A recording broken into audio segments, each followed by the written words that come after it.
Thank you, Sharon. I just learned backstage talking with Sharon that yacht rock is a thing. I didn't realize yacht rock is actually a genre of music, but anyway. Well, welcome everyone. My name is Jake Marcinko. I'm a Senior Standard Manager at the PCI Security Standards Council. And I just want to say thanks for coming here today to talk about the continued evolution of the software security framework. So, get a little mix up here. So just out of curiosity, there's quite a few of you out here. You know, you almost been in a bubble for so long, and I'm so used to talking to folks on a little 2-inch screen that you kind of forget, one, how many people are really invested in PCI security standards. So I truly am glad to be back and here with you all today to talk about this. Speaking of small screens, I'm just curious, who here, like me, watched entirely too much TV during the pandemic? Anyone out there? Good, good. Makes me feel a lot better that there's others in the same boat. So me and my wife, I think I found the end of the internet. I binge watched just about everything that was available on the streaming services. I mean, I watched rom-coms, I watched sitcoms, I watched dramas, I watched fantasies, I watched just about everything that was on Hulu, Disney Plus, Amazon Prime, Netflix. We even went through a little spell where we were watching everything on PBS Masterpiece, Acorn, and all the British crime shows. And so as a childhood Star Wars fan, it should come as no surprise that I also watched everything Star Wars. And I mean everything Star Wars. I watched all 9 Skywalker movies. I watched Solo, watched Rogue One, watched The Mandalorian, Book of Boba Fett, also watched Obi-Wan. And I'm embarrassed to say I even watched all 7 seasons of the animated Clone Wars series. So anyway, so when we were putting the materials together, or when I started putting the materials together for today's discussion, it made sense to use the hyperspace analogy to really describe where we are with the software security framework. And I just also want to point out, incidentally, how fortuitous is it that the scheduling gods have taken us from Mars to hyperspace? Is it just me? Anyway, in talking about today's presentation, we wanted to keep things light and kind of fun today. So I contacted a former colleague and personal hero of mine and asked them to help out with today's discussion. So I'd just like to welcome someone very dear to my heart, Han Solo. Thank you. Thank you very much. Oh, what happened here? We need to go back. Han, sorry, there must be some latency in the network. Can we go back one slide? All right, so Han Solo, former general of the Rebel Alliance, now retired, and captain of the Millennium Falcon. So please welcome Han Solo. Oh. Thank you. Thank you very much. Oh, there. Okay, great. We're connected. So, Captain Solo, please, we're very happy that you're here with us today. There are no doubtedly a ton of Star Wars fans. However, there may be 1 or 2 Star Trek fans out there as well. So, if you don't mind, Captain, for all the Trekkies in the audience, can you tell us a little bit about the Millennium Falcon and how you became its captain? You've never heard of the Millennium Falcon? Well, I mean, I certainly have, but there may be a few folks in the audience who haven't. It's a ship that made the Kessel run in less than 12 parsecs. Oh, well, Captain, I'm sorry, maybe I'm mistaken, but I heard it was actually something close to 14. 12. 14. Oh. Well, incidentally, Captain, I've always questioned this. Isn't a parsec a unit of distance rather than a measurement of time? It's your imagination, kid. Come on, let's keep a little optimism.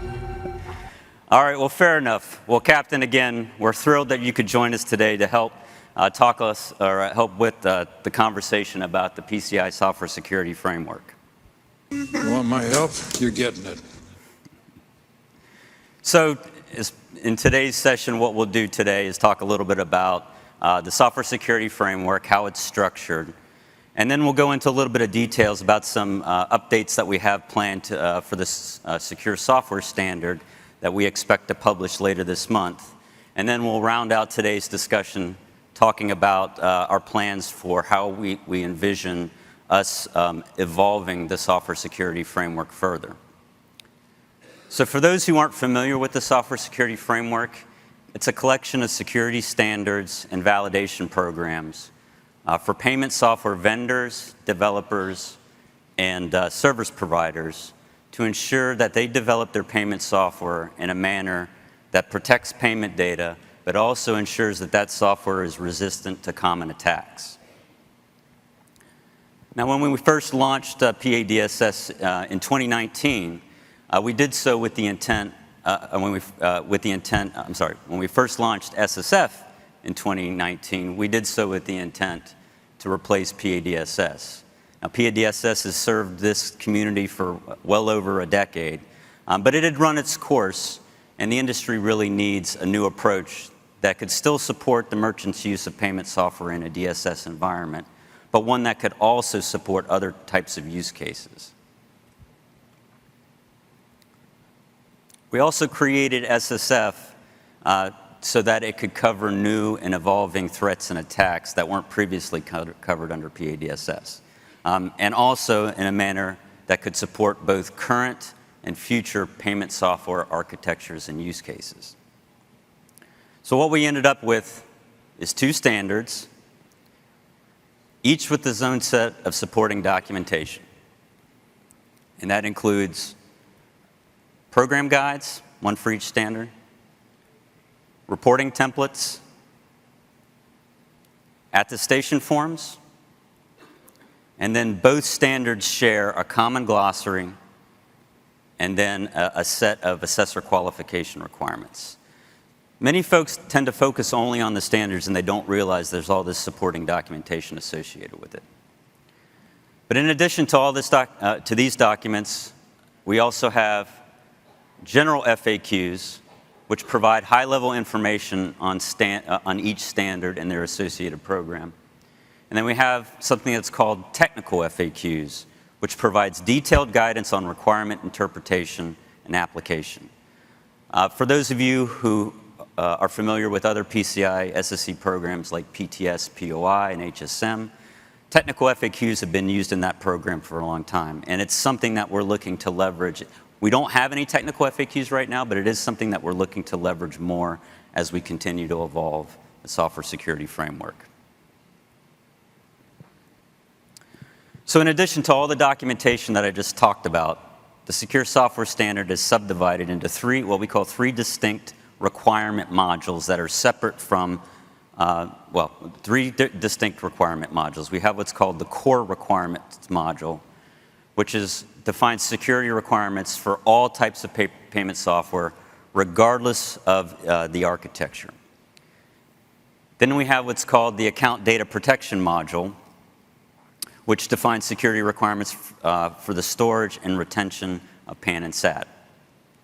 And then the third module that we have is called the terminal software module, which defines security requirements for software that's commonly deployed on PTS, POI validated devices. Now with the new release of the secure software standard, which will be version 1.2 expected later this month, we will introduce a fourth requirements module, the web software module. And this will be for software that's deployed using internet technologies and clients.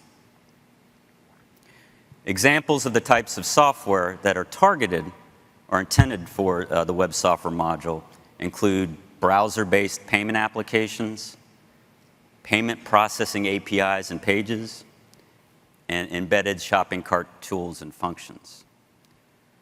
The web software module is also intended to apply to other types of technologies and functions, such as administrative functions or other non-payment functions that can affect the security of payment software.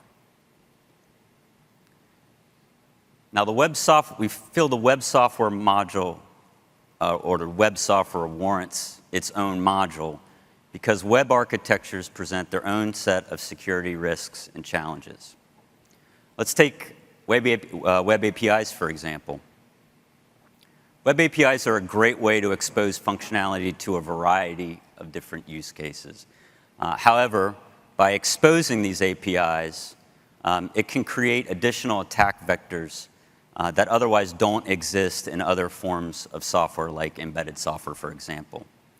And if these APIs are not accounted for or secured appropriately, they can significantly increase the attack profile of software or expose new or additional vulnerabilities. The distributed nature of web software and the perceived erosion of the software boundary also presents some challenges that don't commonly apply to other types of software. I used to wonder about that myself. Thought it was a bunch of mumbo jumbo. Crazy thing is, it's true. All of it. So for these reasons, we introduced the web software module, which includes 4 distinct high-level control objectives to address some of these risks that we just talked about. So, for example, the first control objective is intended or defines requirements for vendors to ensure that they track and monitor their use of third-party or open-source libraries within their payment software. The second control objective is intended or defines requirements for how software must restrict access to APIs that are exposed. And then lastly, the last two, C3 and C4, define additional security requirements and controls that must be implemented to protect against common web attacks. Now, many of these, the new requirements in the web software module and other modules also build on concepts that are defined within the core requirements module. And in recent updates, we've tried to clarify that relationship a little bit more because we understood that it wasn't always obvious that modular requirements related back to core. And so we've added more and more clarification in recent updates, and we will continue to provide more clarification about those relationships in future updates as well. Now, there's one thing I'd like to just point out about requirements that exist in modules only, and this is particularly true for the web software module. Some requirements that are defined in the web software module have broader applicability than just the module that they've been introduced in. And the reason for this is because as we've updated the secure software standard over the last really 3 years, we've tried to minimize the impact of those updates to organizations who are in the process of implementing the secure software standard. So, such that with each new module, that would only impact those organizations to which that module applied. But in doing so, obviously we've learned some things over the years, and so some of the language is a little bit different from module to module. But we will look and we'll talk about this in a minute. We're looking to clean that up a little bit as we start to look forward to the next phase of development. But going back to the requirements, those requirements today that have broader applicability, that exist only in the modules in which they've been introduced, those will likely move to core in the future. So for example, there's a new requirement in the web software module for a software bill of materials, or that's commonly called an SBOM. Yeah, I didn't choose that. It's not something I could claim. But that is something that only exists in the web software module that will eventually get moved to core since it has applicability really for any software. I'm glad you're here to tell us these things. Thanks, Han. So I mentioned the publication of Secure Software Standard version 1.2 later this month. That'll include the standard and an update to the glossary as well as the summary of changes document, and then RFC feedback summary report that'll be posted out to the portal. And then the supporting documentation, the program guides, the reporting templates, and the attestation forms, those are likely to be published in October sometime. But with the publication of version 1.2, that will mark the end of what we're calling phase 1, and that's really our efforts to replace DSS. PADSS, will then be retired at the end of October. After PADSS expiry, everything that's on listed under the PADSS listing, that will be moved to the acceptable for pre-existing deployments list only list. And as far as PCI SSC is concerned, the validations for these applications are expired. However, each brand has their own compliance programs, remember, and so they may have different allowances for expired PADSS apps. So if you have questions on whether or not you can continue to use those applications, please contact the brands directly. Now, I mentioned an update or a major update, the next phase of development.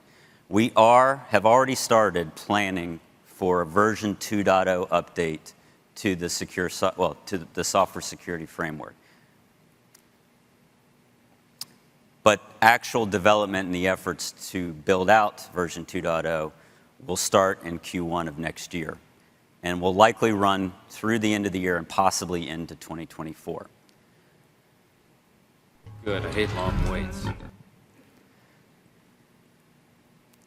So SSF version 2 is expected to involve updates to both standards. Some of those updates will be implemented to reorganize security requirements, to standardize the use of some terminology in other language, as well as improve alignment with other security standards and standards bodies like NIST, BSA, et cetera. And then also to implement new requirements to address new and evolving security threats and use cases. One area in particular that we're looking to build out is really software supply chain security. I like the sound of that. So to keep up on all things SSF, you can subscribe to our blogs on the PCI SSC website. We plan to publish more content and guidance on SSF in the coming months, so stay tuned. And with that, we've come to the end of my session today. Han, sorry, did you have anything Kid, to say? I've flown from one side of this galaxy to the other. I've seen a lot of strange stuff.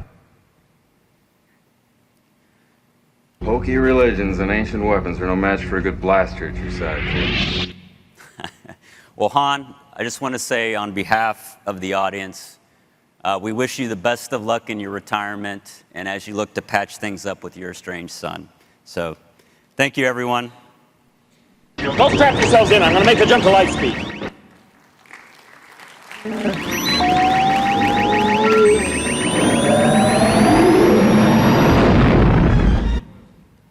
Thank you.